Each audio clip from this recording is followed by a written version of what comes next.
अतरौलिया के सपा कार्यालय पर बूथ स्तरीय कार्यकर्ता बैठक हुई संपन्न।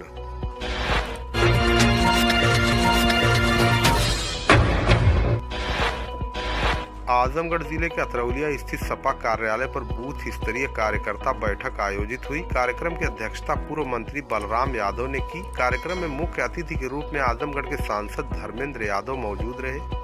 अपने संबोधन में सांसद धर्मेंद्र यादव ने कहा कि यह सरकार अंग्रेजों से भी ज्यादा अत्याचार कर रही है। यह सरकार युवाओं के साथ अन्याय कर रही है। उन्होंने कहा, देश के गृह मंत्री अमित शाह ने बाबा साहब डॉक्टर भीमराव अंबेडकर को लेकर जो बयान दिया है, उसमें उनकी जो भाषा शैली है वो एक सामंती शैली है। उन्होंने कहा कि उनका यह बयान बेहद अपमानजनक है। हम पीडीए के लोग उनके इस बयान को कभी स्वीकार नहीं कर सकते। बैठक को लेकर किए गए सवाल पर उन्होंने कहा कि पार्टी द्वारा एक परिपत्र जारी किया गया है। हम लोग पीडीए पर गांव-गांव में चर्चा करेंगे। गलत बिजली बिल भेजने की समस्या पर उन्होंने कहा कि इस संबंध में हमने तकरीबन 1000 परिवार के लोगों की लिखित शिकायत जिलाधिकारी महोदय से की थी।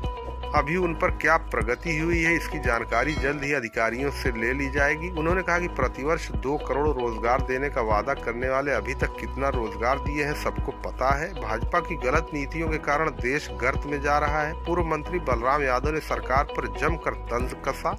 उन्होंने कहा कि आज सरकार पूरी तरह से देश को बर्बाद करने पर तुली हुई है। उन्होंने कहा, आने वाले समय में जनता उन्हें जवाब देगी। अतरौलिया के विधायक डॉक्टर संग्राम यादव ने सरकार पर जमकर निशाना साधा। मंच पर बोलते हुए विधायक डॉक्टर संग्राम यादव कई बार भावुक भी हो गए। विधायक ने कानून व्यवस्था पर सवाल उठाते हुए कहा कि आज कानून व्यवस्था पूरी तरह से ध्वस्त हो चुकी है। पूरे प्रदेश में लूट, हत्या, बलात्कार आम बात है। इस दौरान मुख्य रूप से रामकंवल वर्मा, जयप्रकाश यादव, कन्हैया गौड़, राजेंद्र राम, बाबूराम यादव, सुभाष चंद्र जायसवाल, रामपलट गुप्ता, बलवंत यादव, श्यामधर चौबे, हर हर महादेव, उमेश यादव, मंत्री, ग्राम प्रधान बलराम यादव, बाघी समेत तमाम लोग मौजूद रहे। आजमगढ़ सांसद धर्मेंद्र यादव ने क्या कहा, आइए आपको सुनाते हैं। पिछड़े, आदिवासी, मुसलमान भाई, गरीब, किसान, मजदूर, इनके प्रति बीजेपी के लोगों की सामंती सोच है। और आपने अगर ध्यान दिया हो तो वो जो उनका बयान था और जो बयान का शैली थी वो एक सामंती शैली थी जो बाबा साहब को बर्दाश्त नहीं कर पा रहे थे। और मैं समझता हूँ बेहद अपमानजनक है और हम पीडीए के लोग इस बात को कभी स्वीकार नहीं कर सकते। आज अतरौलिया में कार्यकर्ता बैठक थी। इस बैठक में कार्यकर्ताओं को क्या निर्देश दिए गए हैं? बैठक में तो स्वाभाविक तौर पर पार्टी ने भी आज एक परिपत्र जारी किया है। हम लोग पीडीए पे परिचर्चा करेंगे, सेक्टर सेक्टर, बूथ बूथ, गांव-गांव निकल के।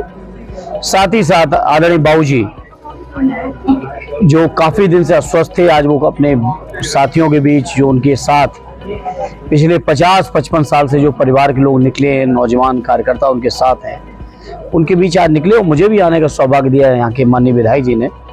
मुझे भी मौका मिला सभी साथियों से मिलने का। अच्छा, आजमगढ़ में बात कर लें, खासकर तो बिजली की समस्या काफी लोगों को हो रही। बिजली बिल में जो है कहीं फॉल्ट आ जा रहा है तो कहीं मीटर नहीं। अगर आपने कवर किया हो तो जब निगरानी समिति की पिछली बैठक हमने की थी तो उस बैठक में तकरीबन 1000 परिवारों की मैंने लिखित शिकायत जी उस समय जिलाधिकारी जी को दी थी।